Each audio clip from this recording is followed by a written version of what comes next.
two leaders, two economic giants, a relationship that defined a global era. From the first handshake at Mar-a-Lago to the final G20 meeting, the dynamic between Donald Trump and Xi Jinping was a high-stakes gamble.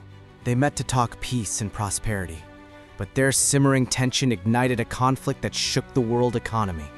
The price tag for this diplomatic dance? Unimaginable. The most direct victims were often the quietest, American farmers. China's retaliation tariffs hit our agriculture hard.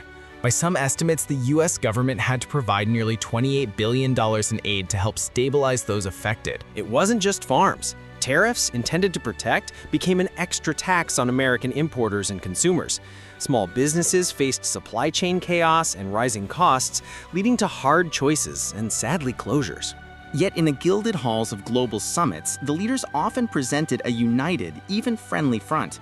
Big smiles, firm handshakes, the optics of peace, even as their policies created massive economic turbulence. But the numbers don't lie. Conservative estimates from groups like the CBO and IIE suggest the trade war cost the world economy a collective nearly $800 billion over its peak years.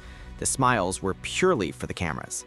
For everyday people, these billions translate into simple, painful realities. Delayed wages, higher prices for everyday goods, and the anxiety of an uncertain future. This wasn't just a trade dispute, it was a crisis of confidence. Every tariff, every political movement, a subtle, unavoidable tax hike on the shoes, the electronics, and the supplies we all depend on. The money wasn't coming from Beijing, it was coming from us.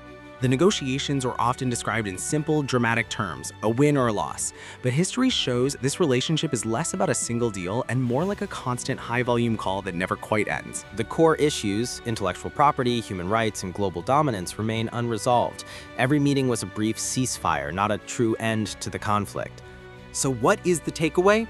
That behind the headlines and the handshakes, the greatest force is not the power of two leaders, but the resilience of ordinary people. To understand where we go next, we have to remember the cost of the past. Hit the subscribe button to continue exploring the forces that truly shape our global future. Don't just watch the news, understand it.